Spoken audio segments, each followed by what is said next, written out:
Olá, pessoal. Alegria de estar no 11º domingo comum do ano.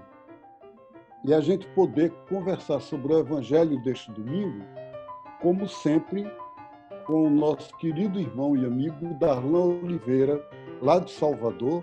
Darlan, grande abraço. Salve, povo de Deus. Que alegria estar aqui mais um domingo, caminhando juntos.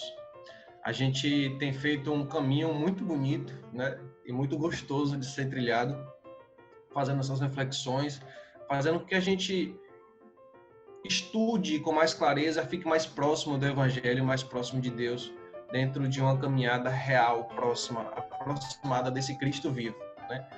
A gente está vivendo o 11º domingo do tempo comum, do ano A, e a reflexão do nosso Evangelho de hoje está no livro de Mateus 36, até o versículo 8 do capítulo 10.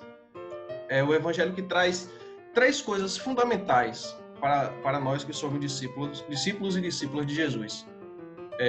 Ele chama a gente para segui-lo, né?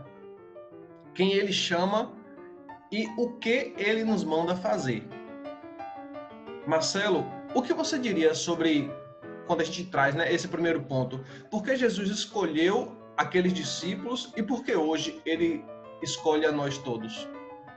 Pois é, o ponto de partida de Jesus, o Evangelho diz, foi ele olhou o povo e viu o povo como ovelhas sem pastor, que é uma palavra meio estranha para nós hoje, não quer essa imagem de pastor e ovelha, né? Mas que significa o mundo está sem destino. Politicamente, a realidade é muito dura, é muito complicada. E, nesse sentido, Jesus olha com solidariedade. A palavra compaixão, no grego, é um amor que vem do útero. Ele sentiu como se as entranhas dele estivessem mudando dentro dele, estivessem se remoendo, né? De piedade, de solidariedade com o povo, com a realidade das pessoas. E aí ele vê isso e, a partir daí, ele vai escolher os discípulos para cuidar disso. Então, o que mais me chama a atenção nesse momento é isso. É por que Jesus escolhe os discípulos? Porque a realidade do povo está muito dura. E porque Jesus pede aos discípulos e discípulas para cuidar do povo. Não é isso, Darlan? Com certeza, Marcelo. Eu acho que quando a gente reflete sobre essa ideia do povo que estava meio que se sentindo como essas ovelhas sem pastores, né? A gente vê que hoje algumas pessoas perdem essa referência de fé. A gente tem a Igreja Católica tem um líder que é o Papa Francisco, que para mim é uma das maiores experiências, um dos maiores exemplos do próprio Cristo no nosso meio, né? E a gente se felicita por tão grande religioso que ele é, tão grande liderança, perdoe-me, que ele é. Mas as pessoas hoje, às vezes eu tenho a impressão que perderam esse rumo de fé, né? Tem essa carência de uma fé encarnada, né? De uma fé próxima, aproximada do Cristo vivo, que a gente celebra Cristo, não um Cristo morto, a gente sempre diz isso, né? Não é um Cristo que morreu, que foi crucificado, mas um Cristo que vive no meio de nós, e a gente desafia, nos desafios da fé, enxergar Cristo no outro, né? Então, quando a gente passa por essa fase da vida tão difícil, esse tempo tão difícil, a gente sente essa carência do povo, essa referência, esse exemplo de caminhada de fé. E Cristo nos traz essa reflexão, nos traz essa dimensão. Essas pessoas, Marcelo, eram atraídas por Jesus, e a partir daquele momento em que segue Jesus, eles são mandados a olhar a realidade do povo. O foco principal, né, é o povo carente, é o povo que precisa de algo, seja um abraço, seja um pão. Então Jesus não quer um cristão fixado nele, mas sim no outro, na solidariedade no outro. Até hoje, na igreja, muita gente tem dificuldade de entender isso, né? Acha que acompanhar Jesus é ir para a igreja, é só ir para a igreja e ficar cultuando a Cristo. Como a gente pode desmistificar ou falar isso de uma forma mais aberta? Hoje em dia a gente usa a expressão que a nossa fé tem que ser profética. Qual é a diferença de uma fé profética e uma fé não profética? A diferença é que a fé não profética, ela fica nessa relação quase como se fosse narcisista, eu e Deus, Deus e eu, como se fosse uma coisa fechada. E a fé profética é a fé em que a gente é chamado por Deus, a gente vive a intimidade com Ele, eu quero ter intimidade com Deus, eu quero ter Deus em mim e eu estar em Deus, mas, ao mesmo tempo, cada vez que eu me aproximo de Deus, e através de Jesus, que eu sou discípulo de Jesus, Jesus me envia ao povo, me manda cuidar do povo, me manda agir socialmente e politicamente. Então, essa é a fé profética. E o evangelho de hoje, Darlan, começa com essa imagem muito bonita da colheita. Ele diz, olha, chegou o tempo da colheita.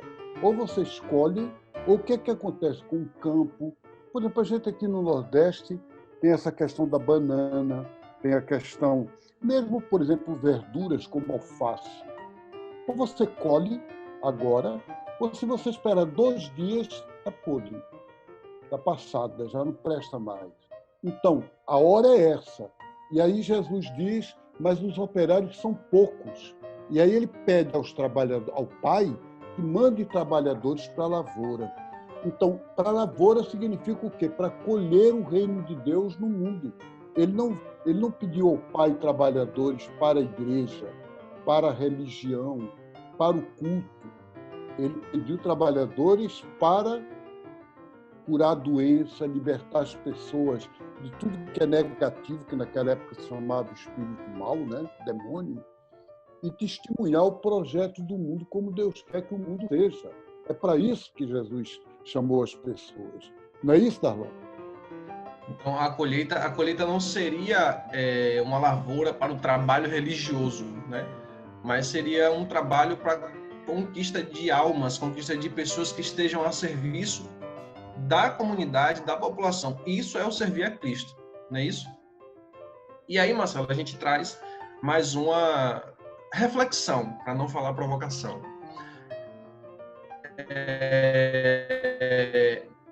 Naquele tempo, Jesus, na Bíblia, diz que Jesus escolheu os 12 discípulos, né? Como 12 homens. E esse evangelho cita o nome dos 12.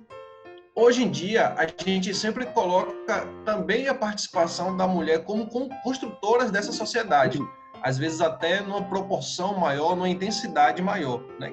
Sabendo que ela tem esse mesmo direito e essa mesma vocação. Como a gente refletiria um pouco mais sobre isso? O Evangelho de Mateus foi escrito numa cultura judaica para cristãos de origem judia. E é uma cultura patriarcal. Então, infelizmente, ele coloca só homem. Jesus chamou 12 apóstolos. O Evangelho de Lucas, que foi escrito por uma cultura grega, portanto mais aberta nesse sentido, é patriarcal também, mas mais aberta. Ele diz que Jesus escolheu 12 para o acompanhar e escolheu 72 discípulos, quer dizer, um número bem grande. E aí, de discípulos e discípulas. Agora, a Santa Maria Madalena é reconhecida como apóstola. Portanto, Jesus tem discípulos e discípulas. E a mulher tem todo o direito, igual ao homem, e deve ter na igreja, até hoje não tem, mas deve ter, acesso a todos os ministérios, como muitas igrejas já têm. Não é isso, Darlan? Com certeza, com certeza. Então, Marcelo, nesse tempo de pandemia, aí, né, de isolamento, muitos bispos, padres, né, e até pastores, parece estar muito preocupado em encher a internet de propaganda religiosa, de cultos, enfim. E aí, é uma preocupação nesse processo da solidariedade efetiva das pessoas, né? Para além disso, a gente está vivendo um processo de de um abandono quando a gente vive esse desgoverno.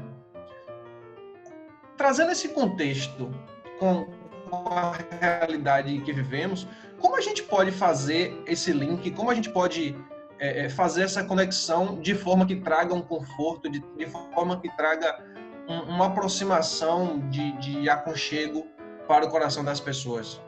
Eu penso que o importante na história é o que a gente chama de uma espiritualidade do reino de Deus, do projeto de Deus no mundo, que hoje a gente chama de espiritualidade libertadora. Se a espiritualidade é feita, é vivida para as pessoas serem conformistas, para as pessoas serem acomodadas, não é a espiritualidade do Evangelho. Se for uma espiritualidade para transformar o mundo e para a gente poder ter esperança, força de resistência e se juntar aos movimentos sociais, a todas as forças da sociedade, para mudar a sociedade, a gente está cumprindo a missão de Jesus. Pois é, gente, chegou o final do nosso tempo aqui, mas eu acho que nós podemos reforçar, fortalecer em vocês, em nós mesmos, em todos, essa esperança do projeto de Deus no mundo, que mesmo com todos os desgovernos da vida, a gente tem confiança, fé e certeza de que isso vai desabrochando, como uma semente que a gente vai poder colher. Não é isso, Carla? Com certeza. Maravilha, pessoal. Assim a gente encerra nosso caminhando de hoje. Beijo no coração, muita fé na caminhada e sigamos caminhando.